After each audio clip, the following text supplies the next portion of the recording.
அனைவருக்கும் வணக்கம். இது நம்முடைய கலாம் ட்ரீம் அகாடமி சேனல். இதுக்கு முந்தைய காணொளியில 10ஆம் வகுப்பு இயல் 3ல இருக்க பரிபாடல் என்ற பாடப்பகுதியை பார்த்தோம். அந்த காணொளியை பார்க்காதவங்க மேல கார்டுல கொடுத்துருக்கேன். அந்த கிளிக் பண்ணீங்கன்னா உங்களுக்கு அந்த வீடியோ கிடைக்கும். இப்ப இன்னைக்கு பார்க்க போறது அதனுடைய தொடர்ச்சியா இயல் 3ல இருக்க செய்யுள் பகுதி காசிக்காண்டம். சரி, இந்த இயல் முழுக்கவே பார்த்தோம்னா விருந்தோம்பலுடைய சிறப்பு, நம்முடைய தமிழர் பண்பாட்டினுடைய ஆணிவேர் விருந்தோம்பல்.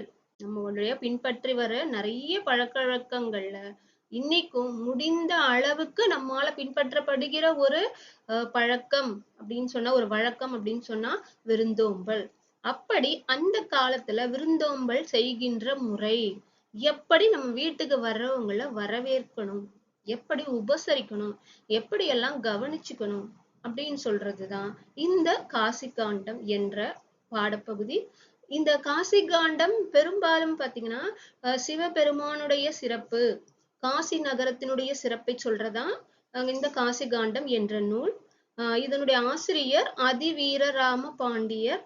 அவரை பத்தி அடுத்து பார்க்கலாம். முதல்ல காசி நகரத்தினுடைய சிறப்பு அப்படின்னு சொல்லும் பொழுது காசி நகரத்தில் காகங்கள் கரையாது அப்படின்ற ஆதி காலம் தொட்டு இருக்க ஒரு பழமொழி வழக்கம்.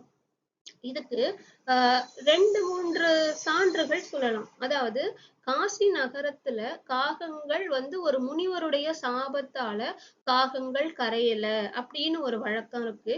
இன்னொன்னு பார்த்தோம்னா ராமாயணத்துல வர காக புசுண்டர் என்ற முனிவர் காசி நகரத்துல சிவபெருமானை நோக்கி தவம் இருந்ததாகவும் அவற்றினுடைய வழித்தோன்றல்களாகதான் இந்த காகங்கள் இருக்கின்றன என்ற ஒரு கதையும் இருக்கு. அறிவியல் ரீதியா பார்க்கும் பொழுது காசி நகரத்தில் உள்ள குறுகிய தெருக்கள், பெரிய பெரிய கட்டிடங்கள்.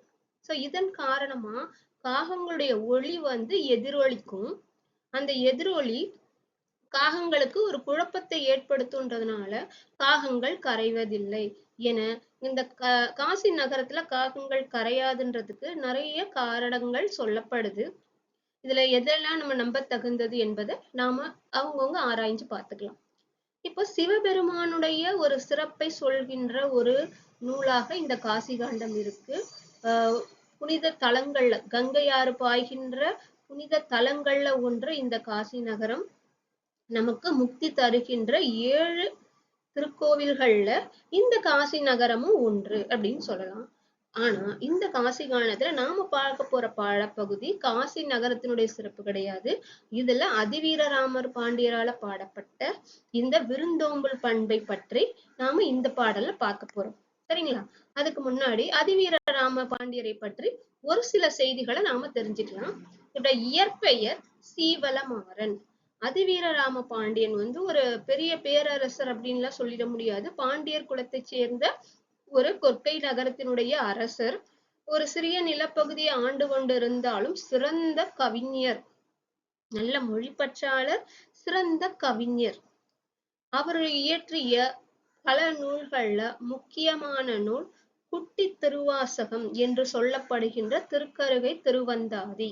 ஒரு நூல்கள்ல மிகச்சிறந்த நூல், முக்கியமான நூலாக கருதப்படுது குட்டி திருவாசகம் என்று சொல்லப்படுகின்ற திருக்கருகை திருவந்தாதி. எப்படி திருவாசகத்துல மாணிக்க வாசகர் இறைவனை மனம் உருகி பாடியிருப்பாரோ அதே மாதிரி அதிவீரராம பாண்டியர் இந்த காசி காண்டத்துல சிவபெருமானை மனம் உருகி பாடியதுனால இந்த நூலை குட்டி திருவாசகம் என அழைக்கிறோம். இவருடைய சிறப்பு பெயர் சீவலமாறன் என்ற பட்டப்பெயரும் இவருக்கு உண்டு. இவருடைய முக்கிய நூல்கள் காசி நகரத்தினுடைய பெருமைகளை சொல்கின்ற இந்த காசி காண்டம். அதுல நமக்கு பாடப்பகுதியா இருக்க தலைப்பு இல்லொழுக்கம் என்ற தலைப்புல இருந்துதான் நமக்கு சொல்லப்படுது. அடுத்து இவருடைய இன்னொரு முக்கியமான நூல் வெற்றி வேட்கை. அதை நருந்தொகை என்றும் சொல்லலாம். வெற்றி வேட்கை இல்லைன்னா நருந்தொகை என்றும் சொல்லலாம். இந்த வெற்றி வேட்கை சிறந்த அறக்கருத்துக்களை கூறும் நூல். அது மட்டும் இல்லாம இவர் இயற்றிய பிற நூல்கள் அப்படின்னு பார்த்தா நைடதம், லிங்க புராணம், வாயு சம்ஹித்தை, அடுத்து கூர்ம புராணம், அடுத்து நான் ஏற்கனவே சொன்ன திருக்கருகை திருவந்தாதி. இதெல்லாம் அவர் இயற்றிய பிற நூல்கள். பாடலடி வினாக்கள் கேட்கும் பொழுது இதையெல்லாம் வினாக்களாக கேட்க வாய்ப்பு இருக்கிறது. அவருடைய சிறப்பு பெயர் என்ன, காசி நகரத்தினுடைய சிறப்பு என்ன, இந்த பாடல் எந்த தலைப்புல இருந்து இடம் பெற்றிருக்கிறது, அடுத்து வெற்றி வேட்கை என்ற நூலினுடைய வேறு பெயர் என்ன, அடுத்து அதிவீர ராம பாண்டியர் இயற்றிய நூல்கள், இதையெல்லாம் பாடலடி வினாக்களாக கேட்க வாய்ப்பு இருக்கு. இப்போ நாம பாடலுக்குள்ள போகலாம். முதல்ல பாடலை ஒரு முறை படிச்சிடுறேன். அதுக்கு முன்னாடி இங்க விருந்தோம்பல் பற்றி சொல்லும் பொழுது இங்க 9 விதமான ஒழுக்கங்களை இந்த பாடல்ல அதிவீர ராமபாண்டியன் சொல்றாரு. எத்தனை ஒழுக்கங்கள்? 9 விதமான ஒழுக்கங்கள். அந்த 9ம் புரியுற மாதிரி நான் அந்தந்த இடத்துல நிறுத்தி படிக்கிறேன்.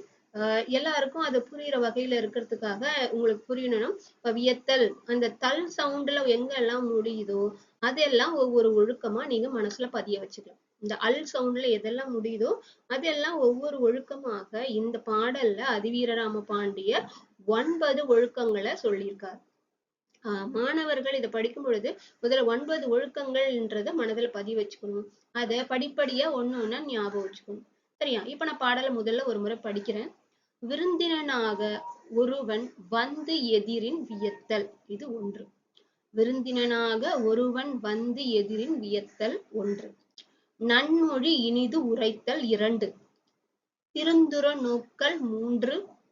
வருக என உரைத்தல் 4. எழுதல் 5. முன் மகிழ்வன செப்பல் 6. பொருந்து மற்ற அவன் தன் அருகுற இருத்தல் 7. போமெனில் பின் செல்வதாதல் 8. பரிந்து நன்முகமன் வழங்கல் 9. இவ்வொன்பான் ஒழுக்கமும் வழிபடும் பண்பே. இப்ப பாடல் வாசிக்க எளிமையா இருந்திருக்கும்னு நினைக்கிறேன். இப்ப நம்ம பாடலுடைய பொருளுக்கு போகலாம். இந்த பாடலுடைய பொருளை ஒரு மன வரைபடம் மாதிரி, ஒரு மைண்ட் மேப் மாதிரி சொன்னா இன்னும் நல்லா புரியும்னு நினைக்கிறேன். இப்ப பார்ப்போம். பாருங்க, விருந்தோம்பல் செய்யும் 9 ஒழுக்கங்கள். முதல்ல நம்ம வீட்டுக்கு ஒருத்தவங்க விருந்தினர் வர்றாங்க. சரியா? இப்ப விருந்தினர் அப்படின்னா யாருன்னா முகம் தெரியாத புதியவர்கள். நம்மளோட ரத்த சம்பந்தப்பட்ட உறவினர்களோ இல்ல நம்ம முகம் தெரிந்தவர்களோ நாம விருந்தினர்னு சொல்ல மாட்டோம். முகம் தெரியாத புதியவர்களைத்தான் விருந்தினர்னு சொல்லுவோம். அப்போ அந்த விருந்தினர் வந்தா நாம என்ன பண்ணணும் அப்படின்னு சொல்லி முதல்ல என்ன பார்ப்போம்? வியந்து உரைத்தல். முதல்ல என்னது? வியந்து உரைத்தல். வீட்டுக்கு ஒருத்தர் விருந்தினர் வராங்கன்னா அவங்கள வியப்போட ஆச்சரியத்தோட பார்க்கணும். ஏன் வந்தாங்கன்ற வெறுப்போட பார்க்க கூடாது. எப்படி பார்க்கணும்? வந்திருக்காங்களே மகிழ்ச்சியா மகிழ்ச்சியோட பார்க்கணும். 2வது இனிமையாக பேசுதல். அவங்க வர்றாங்க அப்படின்னா அவங்க கிட்ட வாங்க, எப்படி இருக்கீங்க, நல்லா இருக்கீங்களான்னு இனிமையா அவங்க மனம் மகிழுமாறு நல்ல சொற்களை பேசணும். 3வது முக மலர்ச்சியுடன் நோக்குதல். இதெல்லாம் அவங்கள வீட்டுக்கு கூப்பிடறதுக்கு முன்னாடியே நம்ம பாக்குற பார்வையே வியப்போட இருக்கணும். நம்ம பேசுற பேச்சு இனிமையா இருக்கணும். நம்ம முகம் மலர்ச்சியோட இருக்கணும். இதுதான் வள்ளுவர் சொல்வாரு, நோக்க குழையும் அனிச்சம் முகந்திரிந்து நோக்க குழையும் விருந்து. மொப்ப குழையும் அனிச்சம் முகந்திரிந்து நோக்க குழையும் விருந்துன்னு. விருந்தினரை வளர வைப்பது எப்படி இருக்கணுமா? முக மலர்ச்சியோட இருக்கணும். சோ அப்ப நம்ம முக மலர்ச்சியோட அவங்கள பார்க்கணும். அதுக்கப்புறம் அவங்கள முறையாக வீட்டுக்குள்ள வருக என வரவேற்கணும். சரியா? முறையாக வீட்டுக்குள்ள வருக என வரவேற்கணும். அப்படி வரவேற்கும் போது முன்னெதிர் நிற்றல், நம்ம முன்னாடி நின்று அவங்கள வரவேற்று வீட்டுக்குள்ள அழைத்து அவங்கள கவனிச்சுக்கணும். 6வது மகிழும்படி பேசுதல். அவங்கள மரியாதையோட நடத்தணும். அவங்க அருகிலே உட்கார்ந்து மரியாதையோட நடத்தணும். அடுத்து அவங்க மனம் மகிழும்படி பேசணும். அதாவது அவங்க வீட்டுக்கு வந்துட்டாங்க, அவங்கள விட்டுட்டு நாம வீட்டுக்குள்ள போய் உட்கார்ந்து கூடாது. அவங்களுடைய அமர்ந்து அவங்களுக்கு வேண்டிய உபசரணைகளை எல்லாம் செய்து அவங்கள மரியாதையோட நடத்தி அவங்கள கவனித்து கொண்டு அவர்கள் அருகிலேயே இருந்து கவனித்து கொண்டு அவங்க மகிழும்படி பேசுதல். இது 6. சரியா? அடுத்து 7வது பாத்தீங்கன்னா 7 பார்த்துட்டோம். வாயில் வரை பின் செல்வதாதல். அதாவது அவங்க வாசல் வரைக்கும் நம்ம என்ன பண்ணணும்? அவங்க பின்னாடியே பின்பற்றி செல்லணும். அவங்க வாசல் வரைக்கும் என்ன பண்ணணும்? அவங்கள பின்பற்றி செல்லணும். இப்போ இதுல சொல்லுவாங்க சிறுபான்மையாற்றுப்படையில விருந்தினர் வந்து திரும்பி போகும், பொருநர் ஆற்றுப்படையில சொல்லுவாங்க விருந்தினர் வந்து அவங்க திரும்பி போகும் பொழுது 7 அடி பின் சென்று வரவேற்கணும், வழி அனுப்பணும். 7 அடி பின் சென்று வழி அனுப்ப வேண்டும். இது வாயில் வரை பின்தொடர்தல்.